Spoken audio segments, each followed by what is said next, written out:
Kanchipuram Vakula silks నాణ్యత మా ప్రాధాన్యత. మదీనాగూడ, మియాపూర్, హైదరాబాద్ లో త్వరలో శుభారంభం.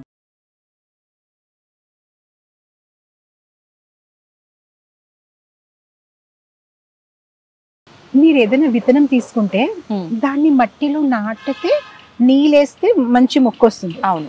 కానీ ఆ విత్తనాన్ని ఆయిల్ వేసి కొంచెం వేపేశారనుకోండి, దాని నుంచి ఏమీ రాదు. అలానే మనం చేసిన కర్మాలన్నీ విత్తనాల్లాగా ఉన్నాయి. మనం ఎవ్రీ సింగిల్ డే మన లైఫ్ లో విత్తనాన్ని నాటుతున్నాం. ఏ మొక్క ఎక్కడి నుంచి ఎప్పుడు ఎలా వస్తుంది తెలియదు. ఫలం మన హ్యాండ్ లో వచ్చినప్పుడు ఇదెక్కడి నుంచి వచ్చిందని అంటాం, కానీ మనమే ఎప్పుడు నాటేసి. అవును. సో శాస్త్రంలో అంటారు ఆ విత్తనాన్ని మీరు దాన్ని కాల్చేయండి. సో దానికి రామరక్ష స్తోత్రంలో ఒక శ్లోకం ఉంది. భర్జనం భవ బీజానాం అర్జనం సుఖ సంపద తర్జనం యమదూతానాం రామ రామేతి గర్జనం. రామ రామేతి గర్జనం.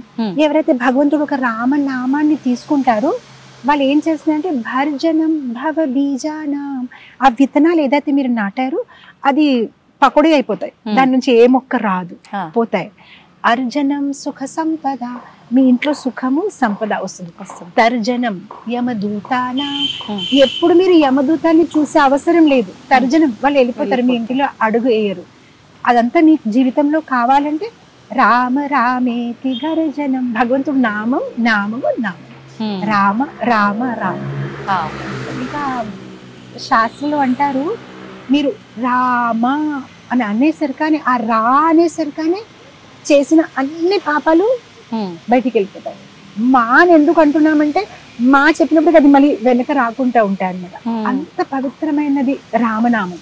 రామ కృష్ణ అలా మనం భగవంతుడు ఒక నామాలు తీసుకుంటూ ఉంటే ఇవన్నీ పూర్వంలో చేసిన పాపాల నుంచి విముక్తులు అవుతాం. మన బ్యాంక్ అకౌంట్ లో ఏదైతే చెడు డిపాజిట్స్ చేసామో అది అలా విత్డ్రా అయ్యి వెళ్ళిపోతూ ఉంటాయి.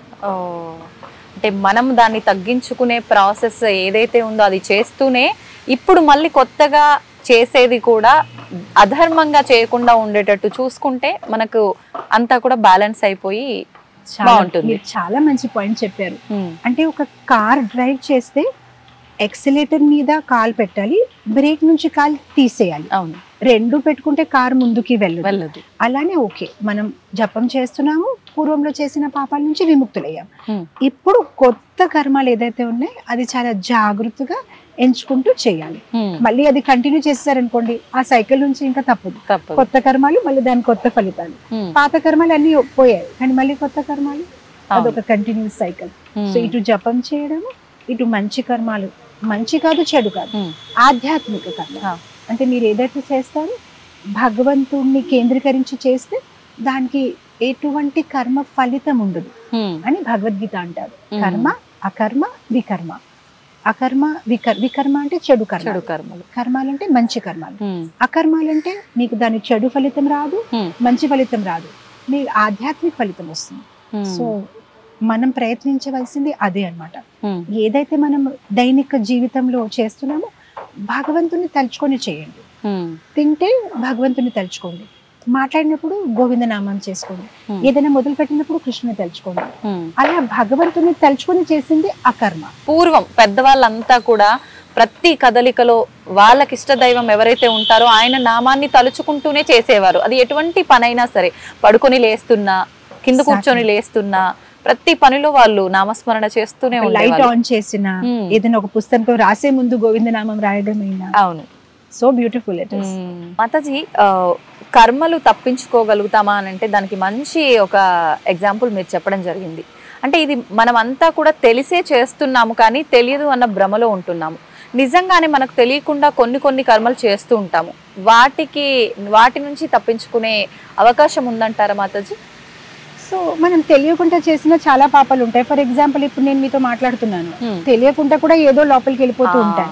మేము నడుస్తున్నాము, చీమిల మీద కాలేస్తూ ఉంటాం, అలాంటి ఎన్నో తెలియకుండా పాపాలు చేస్తున్నాం. కానీ తెలిసి చేసినా తెలియకుండా చేసినా తన ఒక ఫలితం అయితే ఒకటే ఉంటుంది. కానీ ఎప్పుడైతే మనం భగవంతుడి తాలూకా నామ జపం చేస్తామో తర్వాత తెలియకుండా చేసిన పాపాల నుంచి చాలా ఈజీగా విముక్తులైపోతాం అనమాట. అందు గురించి కదా మేము హరే కృష్ణ మహామంత్ర జపం చేస్తుంటాం ఇస్కాన్ డివోటీస్. మా దగ్గర ఒక మాల ఉంది. సో ఈ మాలలో ఆల్మోస్ట్ 108 పూసలు ఉంటాయన్నమాట. ఒక్కొక్క పూస మీద నేను 16 పేర్లు అనమాట. హరే కృష్ణ కృష్ణ కృష్ణ హరే హరే, హరే రామ రామ రామ హరే హరే. ఇది 16 సార్లు చేస్తాం. So 16 × 16 × 108 is equal to number of a time a person breathes in and out, a healthy person. ఒక ఆరోగ్యం కలిగిన మనిషి ఒక రోజు 24 అవర్స్లో ఎన్నిసారి శ్వాసాలు తీసుకొని వదులుతారు ఈజ్ ఈక్వల్ టు 16 × 16 × 108. దాని అర్థం ఏంటంటే ఇలా జపం చేయడం వల్ల కనీసం నా ప్రతి శ్వాసంలో భగవంతుడు ఒక నామం ఉండడం వల్ల తెలియకుండా చేసిన పాపాల నుంచి మనం చాలా ఈజీగా విముక్తులవుతాం. సో ఏదైనా హరినామము చాలా పవిత్రం. ఎప్పుడైతే ఎవరైనా హరే కృష్ణ మహామంత్రం జపం చేస్తున్నారు, నామస్మరణ చేస్తున్నారు, అది మనని ప్యూరిఫై చేస్తూనే ఉంటుంది. ఏరియల్ సర్ఫ్ లాగా బట్టల్లో ఉన్న మరకలు వెళ్ళిపోతాయి. అలానే మనం ఎప్పుడైతే జపం చేస్తామో మన హృదయం పవిత్రం అవుతూ ఉంటుంది. పూర్వంలో చేసిన అన్ని అకౌంట్స్ క్లియర్ అయిపోతూ వెళ్ళిపోతాయి అన్నమాట. సో అందు గురించి ప్రతి ఒక్కరు ఈ కలియుగంలో చాలా సరళమైన మార్గం. మీరు చూస్తే సత్యుగంలో వాళ్ళందరూ తపస్య చేసేవారు, హిమాలయ పైన వెళ్ళి. ఇప్పుడు మనం చేయలేము. త్రేతాయుగంలో మీరు చూస్తే శ్రీరాములు వారు యాగం చేశారు, సీతామాతని ఒక బంగార బొమ్మ తయారు చేసేసి. ద్వాపర యుగంలో చేస్తే అందరూ అర్చన. కానీ మనకి ఇప్పుడు యాగంకి సమయం లేదు, తపస్సుకి సమయం లేదు. సో కలియుగంలో మానవుల కోసం భగవంతుడు చాలా సునాయాసమైన మార్గము, కేవలం హరేర్నామం. సో కలిసంత్ర ఉపనిషత్తులో అంటారు, హరేర్నామ హరేర్నామ ఏవ హి కేవలం, కలో నాస్తేవ గతిరన్యత. ఇంకా ఏమీ గతి లేదు ఈ కలియుగంలో. కేవలం భగవంతుడు ఒక నామం ఎవరైతే జపం చేస్తారో వాళ్ళు అన్ని పాపాల నుంచి విముక్తులవుతారు, వాళ్ళకి కృష్ణ భక్తి దొరుకుతుంది, అండ్ వాళ్ళు ఆనందంగా జీవించగలుగుతారు అనమాట. మాతాజీ, ఒక్క నామము మంత్రము ఇలా మనం చేయగలిగితేనే మనం అన్నిటి నుంచి విముక్తి పొందుతాము, మంచి గతి పొందుతాం అంటున్నారు. కానీ కొంతమందిని చూస్తూ ఉంటాము, ఎంతసేపు చెడు మార్గంలోనే వెళ్తుంటారు, అయినా చాలా ఆధ్యాత్మికంగా భగవంతుడికి దగ్గరగా ఉంటుంటారు. కొంతమంది చాలా మంచిగా ఉంటారు, మంచి పనులే చేస్తుంటారు, ఎంతసేపు భగవంతుడి సేవలో ఉంటుంటారు. ఒకవేళ భగవంతుడిని పట్టించుకోకపోయినా మనుషులకి సేవ చేయటము, దానం చేయటము, ఇలాంటి మంచి పనులు చేస్తూ ఉంటారు. అంటే ఇదంతా ఒక రకంగా వాళ్ళు మంచి పనులు చేస్తున్నట్టే అనుకుంటాము, అయినా కూడా వాళ్ళు ఇబ్బందులు పడుతూనే ఉంటారు. ఎందుకంటారు మాతాజీ? యాక్చువల్గా మనం ఏంటంటే భగవంతుడి తాలూకా ఒక రక్షణ తాలూకా నిర్వచనాన్ని చాలా నేరోగా చెప్తున్నాం. యాక్చువల్గా భగవంతుడు ఒక రక్షణ అనేక రకంగా ఉంటుంది. కేవలం మన శరీరాన్ని కాపాడమే కాదు, ఆయన మన మానసికంగా మన ఆత్మని కాపాడతారు, ఆయన మనకి జ్ఞానాన్ని ఇస్తారు, అన్ని రకాలుగా భగవంతుడు మనకి రక్షణని ఇస్తారు. మనం ఏమనుకుంటామంటే నా ఆరోగ్యాన్ని కాపాడలేదు అంటే భగవంతుడు నన్ను కాపాడలేదు, నా డబ్బులు సంపాదించలేకపోయానంటే భగవంతుడు నన్ను కాపాడలేదు. కానీ భగవంతుడు ఒక ప్రణాళిక వేరేగా ఉంటుంది. నేను మీకు ఒక కథ చెప్తాను. ఒక గుడిలోని బృందావనంలోనే ఒక ఉడ్చేవాడు ఉన్నాడు, అంటే టెంపుల్ అంతా శుభ్రం చేసేవాడు, స్వీపర్. తను చాలా మంచి భక్తుడు. సో తను ఒకసారి భగవంతుడితో మాట్లాడుతున్నాడు విగ్రహంతో. అయ్యా, మీరు రోజంతా ఇలా నిలబడతారు కదా, చూసి నాకు చాలా బాధ వేస్తుంది. నేనైతే ఊడ్చిన తర్వాత కనీసం సాయంత్రం నిద్రపోతాను, మీకు రెస్ట్ అనేది ఉండదు, అలా నిలబడి ఉంటారు. మీరేమనుకోకపోతే నేను మీకు ఏమైనా సాయం చేయవచ్చా? భగవంతుడు, నువ్వెలా సాయం చేస్తా, నేను రోజంతా ఇక్కడ ఉండాలి కదా, భక్తులు వస్తారు ఏదో ఒకటి చెప్తుంటారంటే దాంట్లో ఏముంది, మీరు కొంతసేపు రెస్ట్ తీసుకుంటే నేను నిలబడతాను మీ ప్లేస్ లో అని. అప్పుడు భగవంతుడికి నవ్వు వచ్చి, సరేలే నువ్వు నిలబడు, కానీ ఒక కండిషన్, ఏం మాట్లాడొద్దు, నువ్వు చుప్చాప్గా ఉండాలి అని అన్నాడు. మీరు కూడా ఏం మాట్లాడరు కదా, మీరు అలానే ఉంటారు కదా, దాంట్లో ఏంటి గొప్పది, అదే కదా నేను చేస్తానండి, మీరు వెళ్ళండి పడుకోండి. అయితే భగవంతుడు సరే అయితే, కానీ కండిషన్, నువ్వేం మాట్లాడను, మీరు వెళ్ళండి, నేను ఏం మాట్లాడను, అలానే ఉంటాను, అదే కదా, అలా కదా నిలబడాలి, దాంట్లో ఏంటి గొప్పది అని అన్నాడు. భగవంతుడు వెళ్ళిపోయారు. తిని ఇంకా భగవంతుడి ప్లేస్లో వచ్చేసాడు. అప్పుడు ఏం చేశారంటే అక్కడ ఒక ధనికుడు వచ్చేసి తను డబ్బులు తీసేసి హుండీలో వేసేసి ఆ మనీ పర్స్ అక్కడ మర్చిపోయి తను వెళ్ళిపోయాడు. ఇంకొకతను వచ్చాడు, పేదవాడు. తను భగవంతుడికి అడుగుతున్నాడు అనమాట, ఇన్ని రోజుల నుంచి మిమ్మల్ని అడుగుతున్నాడు, తినడానికి ఏమీ లేదు, ఏదైనా దయ చూపించండి అని. అలా కళ్ళు మూసుకొని కళ్ళు తీసినప్పటికీ ఆ పర్స్ కనిపించింది. ఓ, మేబీ ఇది భగవంతుడు ఒక అనుగ్రహం అని వెంటనే ఆ పర్స్ తీసుకుని వెళ్ళిపోయాడు. ఇంకొకతను వచ్చాడు, నావికుడు. ఈ రోజు నా నౌక ప్రయాణం ఉంది, ఇంకా మళ్ళీ ఎప్పుడు వస్తానో 6 నెలల తర్వాత మిమ్మల్ని నన్ను కాపాడండి, మా కుటుంబంలో ఉన్న అందరినీ బాగా కాపాడండి అని ప్రార్థించి తను అలా వెళ్ళిపోతున్నాడు. ఆ లోపల ఏంటంటే ఆ ధనవంతుడు చూస్తే పర్స్ లేదని ఎవరు తీసుకున్నారని అనుకొని పోలీస్ స్టేషన్కి వెళ్ళాడు. తీసుకొని రండి మనం ఇచ్చేసుకుందాము, ఎవరు నా పర్స్ తీసుకున్నారంటే ఆ లోపల గుడిలో ఎవ్వరు లేరు, ఇతనే ఉన్నాడు నావికుడు ప్రార్థిస్తున్నాడు. వెంటనే ధనవంతుడు ఏం చేశాడు, పోలీస్కి ఇతనే తీసుకుని ఉంటాడు, ఎవరు లేరు తను చెక్ చేయండి. మొత్తం అంతా చెక్ చేశారు, పర్స్ లేదు. తను అంటున్నాడు లేదు నేను ఒప్పుకొని, ఇతనే తీసుకొని ఉంటాడు, ఇతనే తీసుకొని ఉంటాడు. సో మొత్తం మీద ఏంటంటే ఈ పోలీస్ ఇంకా తన్ని అరెస్ట్ చేసి తీసుకెళ్ళిపోతాడు. ఇప్పుడు మన డూప్లికేట్ భగవంతుడు ఏదైతే ఉన్నాడో తను అన్ని చూస్తున్నాడు, కానీ చెప్దామంటే భగవంతుడు అన్నారు కదా ఏం మాట్లాడొద్దు. చివరికి ఇంకా ఊరుకోలేక ఆగండి తను ఏం చేయలేదు, తను ఏం తీసుకోలేదు, ఆ పేదవాడు ఎవరైతే ఆ టెంపుల్ బయట గుడిసెలో ఉంటున్నాడు తనే తీసుకున్నారని చెప్పేశాడు. చెప్పేస్తే తిని వదిలేసి తను అరెస్ట్ చేస్తారు, ఇంకంతా అయిపోయింది. రాత్రి భగవంతుడు వచ్చాడు. వచ్చినప్పటికీ ఎలా గడిపింది ఈ రోజు అంటే చాలా బాగుంది, అసలు నేను చాలా హెల్ప్ చేశాను, చాలా మందికి న్యాయం చేశాను, నేను నీకు చెప్పాను కదా అసలు నువ్వు మాట్లాడవద్దంటే అరే మీరు వినండి ఫస్ట్ నేను ఏం చేశాను, ఎంత గొప్ప పని చేశాను, మొత్తం స్టోరీ చెప్పాను. అప్పుడు భగవంతుడు ఇలా తల పట్టుకుని కూర్చున్నాడు. ఏ మంచిగానే చేశాను కదండి, అయ్యో బాబు నీకు నా ప్రణాళిక తెలియదు.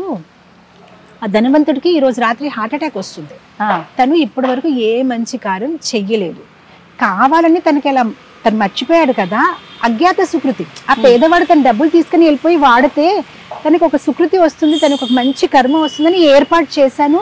కనీసం పైకి వెళ్ళినప్పటికీ తనకు ఒక అవకాశం ఇస్తారు, మంచి పని చేశారు, నువ్వు ఆ అవకాశాన్ని తీసేసుకుంటావు. ఆ పేదవాడు ఉన్నాడా, తన ఆకలితో అలమడుతున్నారు వాళ్ళ ఫ్యామిలీ అంతా, ఈ రోజు వాళ్ళకి ప్రసాదం అందించకపోతే వాళ్ళు చనిపోతారు. అంత ప్రార్థించారు కదా దానికి అందించాలని నేను అనుకున్నాను, అందుకోసం ఏర్పాటు చేశాను. అదంతా బాగానే ఉంది, కానీ వాళ్ళ పాపం నావికుడు తను ఏం తప్పు చేయలేదు కదా. నావికుడు ఏ నౌకలో అయితే ఈరోజు వెళ్తున్నాడో ఆ నౌక మునిగిపోతుంది అనమాట. అందుకోసం నేను కావాలని ఇది చేశాను. తన రాత్రి అంతా జైల్లో ఉండిపోతే ఆ నౌక తన్ని వదిలేసి వెళ్ళిపోతుంది కదా, షిప్ తన జీవితాన్ని కాపాడదామని నేను ఆ ప్రణాళిక వేశాను. అప్పుడు తను అనుకున్నాడు భగవంతుడు ఇంత ప్రణాళిక ఉంటాయా మీకు. అప్పుడు కృష్ణుడు అంటున్నాడు చూడు, ఏదైతే మన జీవితంలో జరుగుతుంది, మనం ఇటు చూసామా అటు చూసామా, ఇలా నవ్వామా, ఇతను వచ్చాడా అది పెట్టామా, ప్రతిదీ భగవంతుడు ఒక ప్లానింగ్ ఉంటుంది. ఈ నిమిషం అది మనకి ఇదేంటి ఇలా జరిగిందని అనిపిస్తుంది, దాని వెనక ఏంటి స్టోరీ మనకి తెలియదు. సి ఈవెన్ భగవంతుడు సమ్టైమ్స్ వి ఫీల్ ఇతను చాలా మంచివాడు, తనకెందుకు చెడు జరుగుతుంది, మనకి తెలియదు ఆ చెడు వెనక కూడా భగవంతుడు ఒక ప్రణాళిక ఎలా ఉంది. ఆ నిమిషం మనకు అది చెడు అవుతుందని అనిపించవచ్చు, మేబీ దానిలో ఏదైనా గుణపాఠం ఉంది, మేబీ భగవంతుడు ఒక ప్రణాళిక ఉంది. ఒక చిన్న ఎగ్జాంపుల్ చేస్తాను. I'm mother of 2 sons. మా పెద్దోడు చిన్నప్పుడు, టుడే హిస్ 24, చిన్నప్పుడు బాటిల్లో పాలు తాగుతారు కదా, డాక్టర్ దగ్గరికి వెళ్తే మీరు ఇలా పాలు తాగేసుకుంటే తను భోజనం తినడు, పాలు ఆపేయాలి. కానీ చిన్నోడు చిన్న బాబు కదా వినట్లేదు, ఆ పాల బాటిల్ చూస్తే తాగాలని అనిపిస్తుంది. నేనేం చేశాను, ఒకరోజు ఒక టాయ్ స్టోర్కి వెళ్ళిపోయి టాయ్ కాక్రోచ్ ఉంది కదా కొన్నాను. ఆ బాటిల్లో కాక్రోచ్ పెట్టేసి టేబుల్ మీద పెట్టాను. అతను చూసి నాకొద్దు నేను తాగను నాకొద్దు అంటే అప్పటి నుంచి రైస్ తినడం మొదలు పెట్టారు. ఇప్పుడు మీరు సడన్ గా ఇంటికి వస్తే మీరు ఏమనుకుంటారు నా గురించి, ఎంత క్రూరం అసలు, ఇలా కూడా ఎవరైనా ఉంటారా, చిచ్చే ఇలా ఉంటారా మాతాజీ. కానీ మీకు స్టోరీ మొత్తం తెలిస్తే మీకు అర్థమవుతుంది, అంటే నేను ఎందుకు చేస్తున్నాను, తను మంచిగా తినాలి. అలా మనకు ఒక్కొక్కసారి భగవంతుని చూస్తే ఇలా చేస్తారా, అసలు పాపం ఇంత మంచివాడు తనకి ఇలా చేశారు, స్టోరీ మొత్తం తెలియదు మనకి, స్టోరీ మొత్తం ఏముంది. తిట్టేస్తారు ఇంకా భగవంతుని మాతాజీ. అసలు నిజంగా ఉన్నాడా భగవంతుడు, లేనే లేడు, ఉంటే ఇలా చేస్తాడా, అసలు ఎంత కష్టం తెచ్చాడు చూడు వాళ్ళకి, ఇలా మాట్లాడతాడు. స్టోరీ మొత్తం తెలియదు, అసలు ఏముంది ఆ స్టోరీ. సి నేను నా క్లాసెస్ లో ఎప్పుడు చెప్తూ ఉంటాను, మన జీవితంలో ఏదైనా తప్పు జరిగితే మనం ఏమనుకోవాలంటే పిక్చర్ అభి బాకీ హై, మూవీ ఇంకా బాకీ ఉంది, ఇది ఓన్లీ ఇంటర్వెల్, ఇంకా స్టోరీ ఎండ్ అవ్వలేదు మనకి. ఇంటర్వెల్ లో కూడా మీరు మూవీస్ లో కూడా స్టార్టింగ్ ఇంటర్వెల్ బిఫోర్ హీరోకి అందరు కొట్టేస్తున్నారు, ఇది అది ఇది, తర్వాత తనకి చాలా కాన్ఫిడెన్స్ వచ్చేసి ఇంకా ఇంటర్వెల్ తర్వాత తనందరినీ, అలా మన జీవితంలో కూడా అలా ఎన్ని సందర్భాలు జరుగుతూ ఉంటాయి. మనకి తెలియదు కృష్ణ ఎలాంటి పరిస్థితులు మనకి ఎందుకు పెట్టాడు, దాని నుంచి మనం నేర్చుకోవాల్సిన గుణపాఠం ఏంటి, అది మన జీవితంలో ఎలా ఒక మార్పుల్ని తీసుకొస్తుంది మనకి తెలియదు. హ్యావ్ పేషెన్స్, పేషెన్స్, పేషెన్స్, ఊర్పు ఊర్పు ఊర్పు. వెయిట్ చేయాలి. పిక్చర్ అవి బాకీ ఉంది, ఇంకా ఎండింగ్ రాలేదు. అండ్ ఒకవేళ ఏదైనా మన జీవితంలో జరుగుతుందని ఒకటే అనుకోవాలి, this is not the end of the story.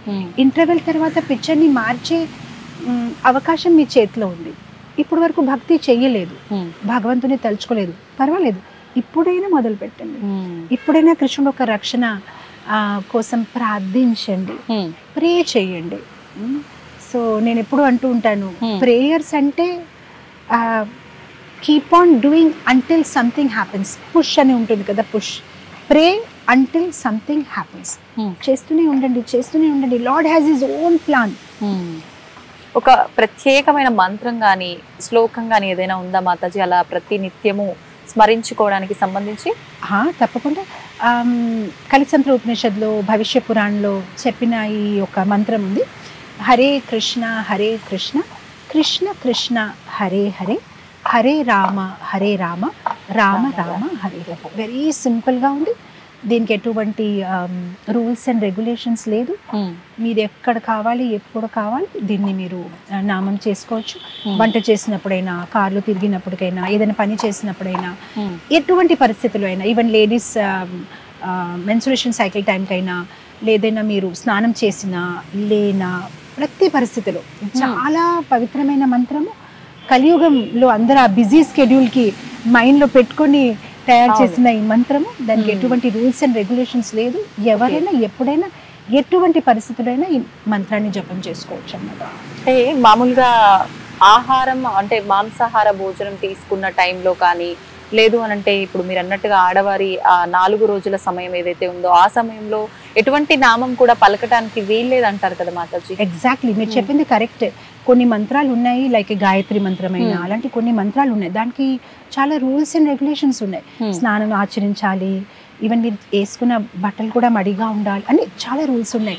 మనం అది కరెక్ట్గా చేయకపోతే దాని ఒక విపరీతమైన పరిణామాలు ఉంటాయి. కానీ హరే కృష్ణ మహామంత్రం చాలా సింపుల్. ఎటువంటి సిచ్యువేషన్లో అయినా, ఎప్పుడైనా, ఎక్కడైనా మీరు అదేంటంటే పోర్టేబుల్ గాడ్ అనమాట. మనం భగవంతుని చూడాలంటే టెంపుల్కి రావాలి కదా, లైన్ కట్టాలి. కానీ ఇది మనం ఒక పోర్టేబుల్గా మనం ఎక్కడ కావాలి అక్కడ, ఏ నిమిషం అయితే మనం కృష్ణ అని అంటున్నామన్నట్టు ఆయన మన ఒక నాలుక మీద ఉన్నారనమాట. సో భాగవతంలో ఒక శ్లోకం ఉందన్నమాట, నామ చింతామణి కృష్ణ చైతన్య రస విగ్రహ పూర్ణ శుద్ధో నిత్యముక్తో అభిన్నత్వం నామ నామినే. అభిన్నత్వం నామ నామినే. భగవంతుడు ఒక నామానికి, భగవంతుడికి ఎటువంటి తేడా లేదు. మనం ఎప్పుడైతే కృష్ణ అని పలుకుతున్నామో ఆయన మన నాలుక మీద ఉన్నారు. భగవంతుడు ఆయన నామ లోపల కాదు, భగవంతుడే నామము. ఆయన నామ రూప ఏది తేడా లేదనమాట. సో మనకి ఎప్పుడు కావాలి, ఎలాంటి పరిస్థితుల్లో అయినా మనం వెంటనే భగవంతుడు ఒక నామం తీసుకోవాలి. అంటే మనం ఆలయానికే వెళ్ళాల్సిన అవసరం లేదు. భగవంతుడు మన ముందర ఉన్నట్లే. ఇన్ఫాక్ట్ నా సొంత జీవితంలో కూడా ఎటువంటి పరిస్థితి ఫేస్ అయినా కూడా ఇమ్మీడియట్లీ నేను జస్ట్ ఆ నామాన్ని, ఎలాంటి సిచ్యువేషన్ అయినా, ఎక్కడైనా, so many situations we face, వెంటనే నేను భగవంతుడి నామం తీసుకున్నప్పటికీ I feel so safe, so protected. చాలా మంది అడుగుతుంటారు, how you are able to feel so safe. నేను ఒకటే అంటాను, భగవద్గీతలో ఒక శ్లోకం ఉంది, భోక్తారాం యజ్ఞతపసాం సర్వలోక మహేశ్వరం సుహృద సర్వభూతానం. సో నేను అంటాను, ఈ ప్రపంచంలో ఎవరైతే అందరికైనా మోస్ట్ పవర్ఫుల్ పర్సన్, తను నన్ను ప్రేమిస్తున్నాడు, అండ్ ప్రేమించడమే కాదు, సర్వభూతాన తన అందరి హృదయంలో ఉన్నాడు. అండ్ తనకి ఎల్లప్పుడూ నా ఒక రక్షణ గురించి ఆలోచించే తప్ప ఇంకేం పని కూడా లేదు. నా గురించి ఆలోచిస్తూ ఉంటాను, ఎందుకంటే అందరికీ ఆ కస్టమైజ్ పరమాత్మ ఉన్నారు. మీకు హృదయంలో మీ కృష్ణుడు ఉన్నారు, నా హృదయంలో నా కృష్ణుడు ఉన్నారు. సో అది మనకి ఎంత కాన్ఫిడెన్స్ని ఇస్తుంది. The most powerful person in the world is my friend. He loves me and తనకి నా తప్ప ఇంకేం పని లేదు. జస్ట్ నేను ఎలా ఉండాలి, నన్ను కాపాడుతూ ఉంటారు. సో అది మనకి ఎంత ధైర్యంని ఇస్తుంది అన్నమాట. అంటే మనం మామూలుగా ఆలోచిస్తుంటాము, అది మానవ సంబంధాల మధ్య ఇలాంటి విషయాలన్నీ ఉండాలి అని చెప్పి కొన్ని హోప్స్ పెట్టుకుంటారు. కానీ అవన్నీ భగవంతుడి దగ్గర నుంచి కూడా మనకు లభిస్తాయి మనం కనుక ఆయనని. ఓకే, చెప్పింది రైట్. మనం అనుకుంటాం ఇతను నాకు సహాయం చేయగలుగుతారు. ఓ Krishna is the ultimate. In fact నాకు ఇష్టమైన ఒక పాట పాడమంటారా? ఒక 2 లైన్స్ పాడండి. అంటే నాకు ఎప్పుడైనా ఏదైనా ఫీల్ అయితే నేను ఇది అనుకుంటాను. చింతకు చోటు లేదు నా హృదయంలో, చేరి శ్రీమన్నారాయణ దయా నాకు ఉండగా, చింతకు చోటు లేదు నా హృదయంలో, నది సముద్రములేవైనా భయము నాకు ఏలనో, నది సముద్రములేవైనా భయము నాకు ఏలనో, మత్స్యమూర్తి అండ నాకు దండిగా ఉండగా, మత్స్యమూర్తి అండ నాకు దండిగా ఉండగా, చింతకు చోటు లేదు నా హృదయంలో, చేరి శ్రీమన్నారాయణ దయా నాకు ఉండగా. ఇదే తలుచుకుంటాను. తెలుస్తోంది అంటే మీరెంత ధైర్యంగా ఫీల్ అవుతున్నారో ఆ కృష్ణయ్యని చూసుకొని ఆ పాటలోనే. అంతే కదా మాతాజీ? సో మనం ఎలాంటి పరిస్థితుల్లో ఉన్నా కూడా కృష్ణ ఉన్నాడు. ఆయన ఒక అంటే విఐపి వాళ్ళకి బాడీ గార్డ్స్ ఉంటారు కదండి, మనకు కూడా ఉన్నారు. ఆ బాడీ గార్డ్స్ కన్నా కూడా విఐపి బాడీ గార్డ్. జస్ట్ ప్రతి పరిస్థితుల్లో ఆయన మనతోనే ఉన్నారు. జస్ట్ ఆయన తలుచుకోవడమే అంతే. కృష్ణ అంటేనే ఆయన మన దగ్గరే ఉన్నారు. ద్రౌపదికి ఎలా అయితే కాపాడారు ప్రతి పరిస్థితిలో, పాండవాళ్ళకి భీమాకి, అలా ఆయన కేవలం పాండవులకి కాదు, ఆయన అందరినీ కాపాడతారు. ఆయన అందరి కోసం ఉన్నారు. ఆయన అందరికి ఒక ప్రణాళిక వేస్తున్నారు. అందరి జీవితం ఒక ఆధిపత్యం, ఒక ప్రణాళిక అన్ని ఆయనే చేస్తున్నారు.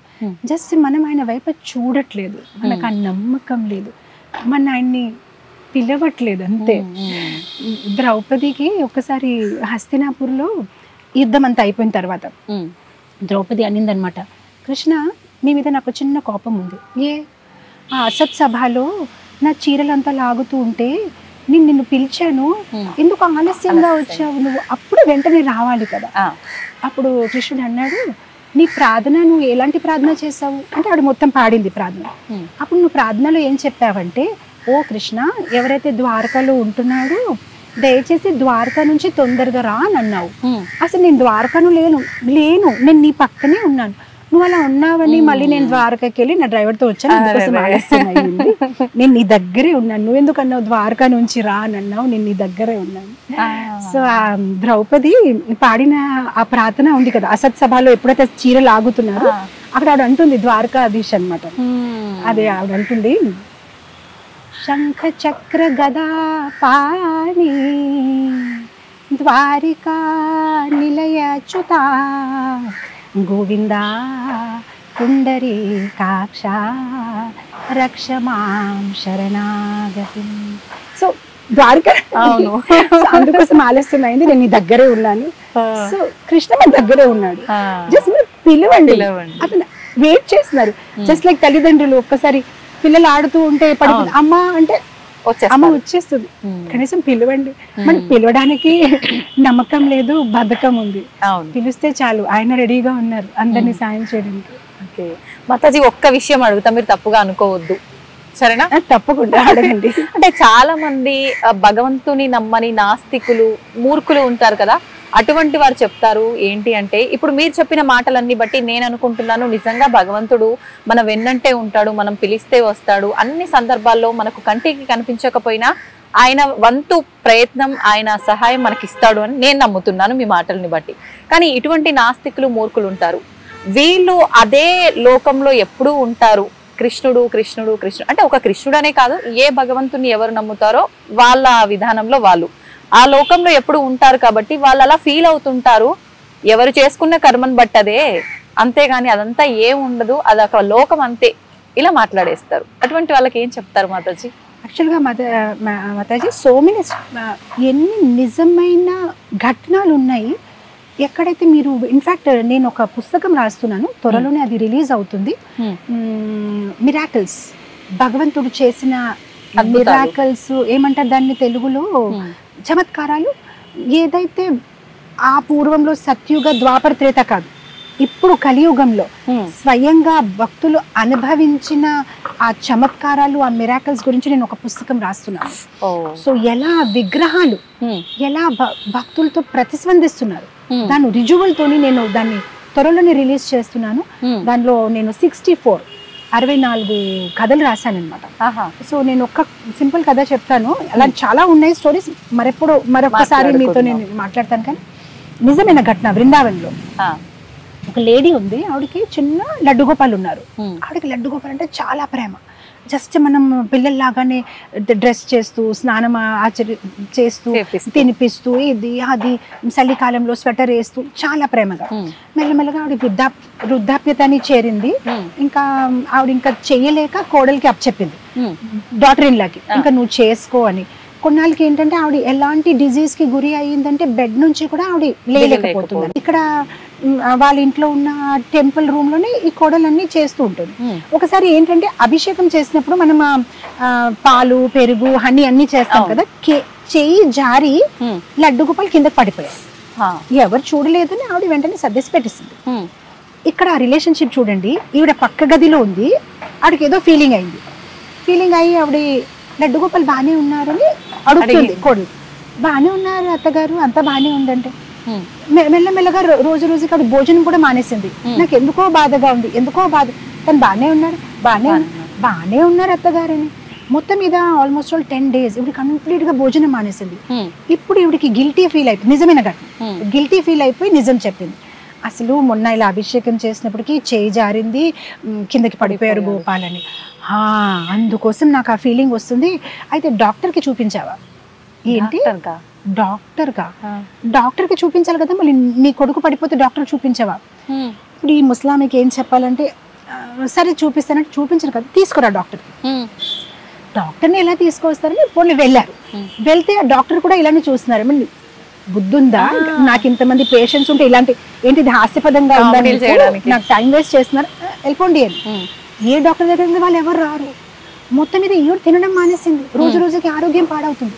మొత్తం మీద బతమాలి ఒక డాక్టర్ని తీసుకొచ్చారు. రండి, మా మదర్ అసలు తినట్లేదు, ప్లీజ్ ఒక్క 2 నిమిషాలు వచ్చి బాగున్నారని చెప్పేసి వెళ్ళిపోండి. సరే అని అతను వచ్చి ఇప్పుడు ఈ ఓల్డ్ ఉమెన్ అలా పడుకొని ఉంటే ఈ లడ్డు గోపాల్ని చూసి బాగానే ఉన్నాడండి. ఆవిడ అడిగింది, మీరు డాక్టరేనండి అంటే, అలా అడుగుతున్నారంటే, అంటే డాక్టర్ అంటే ఏదో ఒకటి అలా వేసుకుంటారు కదా, ఇలా వేసుకుని ఇలా మీరేం చెయ్యలేదు, మీకు ఎలా తెలిసింది లడ్డు గోపాల్ బాగానే ఉన్నాడని? ఓహో అని ఇతను అనుకున్నాడు, ఈవిడేంటో అని తీసాడు. స్టెథోస్కోప్ తీసేసి ఇలా పెట్టి చూస్తున్నాడు. ఎప్పుడైతే ఇలా పెట్టాడు, తనకి ఏం శబ్దం వినిపించింది? లడ్డు గోపాల్ గుండె కొట్టే శబ్దం వినిపించింది. టక్ టక్ టక్ హార్ట్ బీట్స్ అనమాట. తను అక్కడికే ఇంకా షివరింగ్ అయిపోయి పడిపోయాడు అనమాట. కళ్ళ నుంచి నీళ్ళనమాట. అసలు నిజంగానే లడ్డు గోపాల్ ఉన్నారు, మీ సేవని స్వీకరిస్తున్నారు, నన్ను క్షమించండి, అసలు నేనేదో ఇదేంటి అని అనుకున్నానని అతను మంచి భక్తుడిగా తయారైపోయాడు. ఈ రోజు ఇస్కాన్లో ఉన్నారు, రోజు 16 మాల జపం చేస్తున్నారు. ఆ ఒక ఇన్సిడెంట్ తన జీవితాన్ని మార్చేసింది అనమాట. అంటే ఎస్, కృష్ణ ఇస్ దేర్. మూర్తి పూజ కాదు, సాక్షాత్ వ్రజేంద్ర నందన భగవాన్ ఉన్నారు మూర్తిలో. ఇలాంటి 64 కథలు నేను రాశాను, నిజమైన ఘటనలు. మీరు ఆ టెంపుల్స్కి వెళ్ళొచ్చు, ఆ భక్తులతో మాట్లాడవచ్చు, అండ్ వాళ్ళు మీకు ఆ రిజువు ఇస్తారనమాట. సో త్వరలోనే అది రిలీజ్ అవుతుంది. సో ఎస్, నాస్తికులకి ఇది ఒక ఛాలెంజ్. అవును, రండి, అనుభవించండి. ఊరికే దేవుడు లేదు లేదు అని చూడడం, కూర్చొని చెప్పడం కాదు. Come and experience it. మాల పట్టుకోండి, జపం చెయ్యండి, టెంపుల్ కి రండి. ఊరికే ఎక్కడో కూర్చొని ఛాలెంజ్ చేస్తే ఏమవ్వదు. ఈ ఒక మార్గాన్ని అనుసరించి ఫాలో చేసి ట్రై ఇట్. ఆ తర్వాత పని అవ్వకపోతే అప్పుడు చెప్పండి. టచ్ చేయకుండా, నేను స్వీట్ మూలో అంటే నోరులో వేసుకోకుండానే తీపిగా ఉండదు అంటే ఎలా చెయ్యండి, తీసుకోండి, తర్వాత ఇష్టం అవ్వకపోతే చెప్పండి. సో మాతాజీ ఇప్పుడు జపమాల అన్నారు, మామూలుగా అది మెడలో ధరించకూడదా జపం చేసే మాలని? అంటే ఎవరిని చూసినా మేము నిన్న ఆశ్రమం వచ్చిన దగ్గర నుంచి, ఇస్కాన్కి వచ్చిన దగ్గర నుంచి ఒక బ్యాగ్ మీలాగే బ్యాగ్ పెట్టి దాంట్లో మాల పెట్టడం అనేది చూసాము. ఎందుకని మాతాజీ అలా? యాక్చువల్ గా ఇక్కడ మేము తులసి ధరిస్తున్నాము, కాకపోతే చిన్న పూసులు ఇది. అండ్ ఏదైతే మేము జపం చేస్తున్నామో అది పెద్ద పూసులు. సో ఇక్కడ జపం చేయడానికి ఈజీగా ఉంటుంది. తర్వాత ఈ వేళ మేము వాడడం అనమాట, ఎందుకంటే ఈ వేళ మనం ఒక్కొక్కసారి ఎవరికో చూపిస్తూ ఉంటాము, ఎక్కడికో వేస్తూ ఉంటాము. సో ఈ మాలలో ఉండడం ఈ మాల ఉండడం వల్ల, జప బ్యాగ్ లో ఉండడం వల్ల ఏంటంటే పవిత్రంగా ఉంటుంది. ప్లస్ ఇక్కడ ఒక ప్లేస్ ఉంటుంది, ఇలా ఆ వేళ బయటికి తీసేసి ఇలా జపం చేస్తూ ఉంటాం అనమాట, హరే కృష్ణ మహామంత్రం అనమాట. సో ఆ తర్వాత ఏంటంటే మనకి ఈ బ్యాగ్ లేదనుకోండి, ఇక్కడక్కడ మాల పెట్టేసుకుంటాం. ఇది పవిత్రమైన మాల, కృష్ణనామాన్ని చేస్తున్నాం. మీ జపం అయిపోతే దీని ఇలా వేలాడొచ్చు అనమాట పూజ గదిలో అనమాట. అండ్ మెడలో ఎందుకు ఉంచుతామంటే, మెడలో ఉంచలేదనుకోండి ఊరికే ఎవరితో మాట్లాడేసి కాలక్షేపం చేసి సమయాన్ని వృధా చేసుకుంటాం. మెడలో ఉందనుకోండి అస్తమాను గుర్తొస్తుంది, సమయం నష్ట చేయకూడదు, వేస్ట్ చేయకూడదు. ఏమీ సేవ లేకపోతే మాల చేసుకోండి, సేవ ఉంటే మాల దాన్ని పెట్టేసుకోండి, సేవ చేసుకోండి, సేవ లేకపోతే మాల చేసుకోండి. సో కంటిన్యూస్ గా ఇది ఉండడం వల్ల ఏంటంటే మనకి గుర్తొస్తూ ఉంటుంది, జపం చేయాలి, జపం చేయాలి, జపం చేయాలి. అండ్ పవిత్రమైన తులసి మాల ఎప్పుడు మన మెడలో ఉంటుంది అనమాట.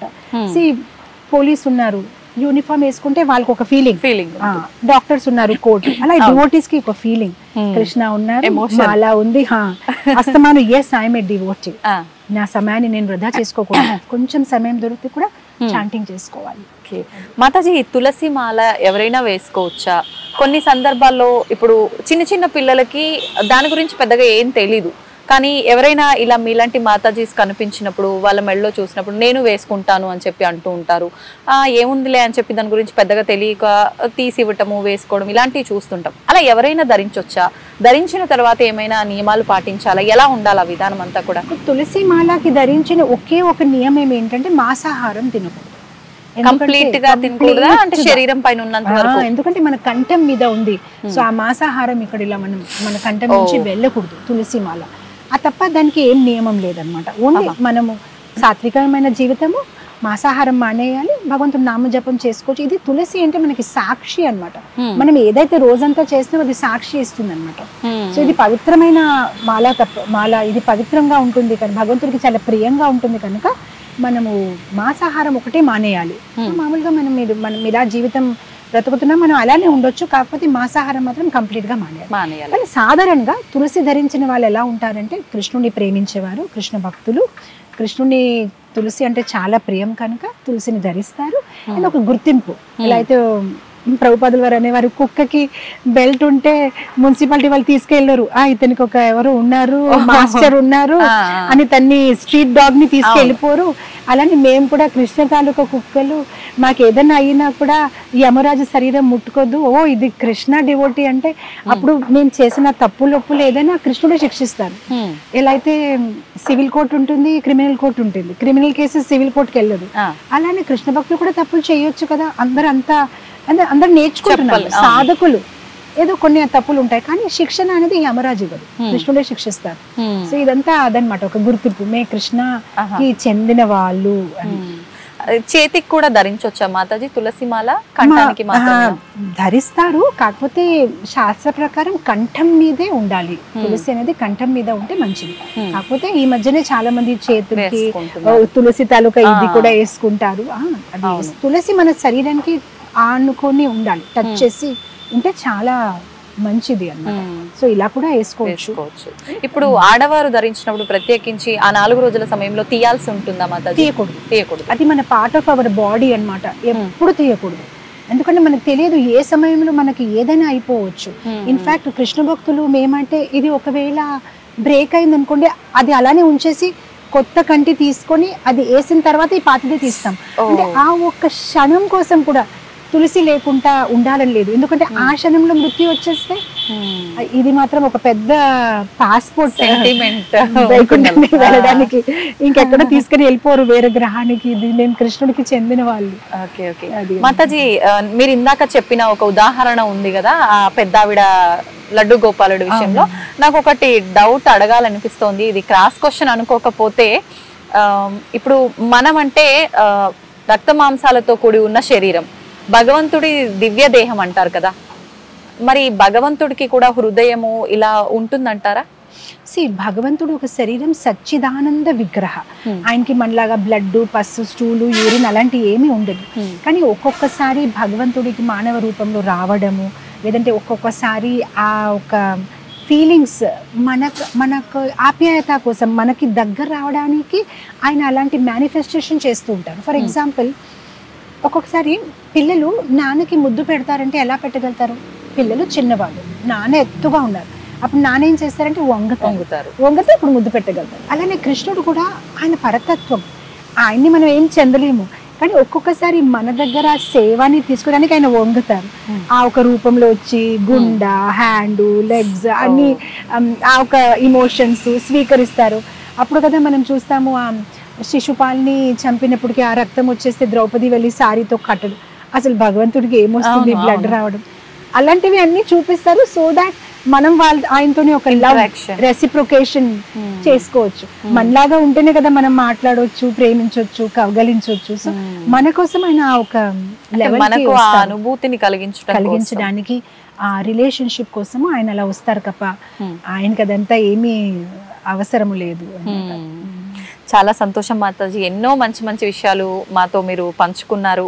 నిజంగా కృష్ణుడు అంటేనే ఒక మాయ. ఆయనకు సంబంధించిన విషయాలు ఎంతసేపు మాట్లాడుకున్నా ఇలా సాగిపోతూనే ఉంటుంది. కానీ మనకు సమయం ఎక్కువైపోతుంది. మరొక మంచి ఎపిసోడ్లో మరిన్ని మంచి విషయాలు మీతో మాట్లాడాలని నేను ఆశిస్తున్నాను మాతాజీ. ఇప్పటి వరకు ఈ మంచి విషయాలన్నీ మా అందరికీ తెలియజేసినందుకు ధన్యవాదాలు. హరే కృష్ణ మాతాజీ.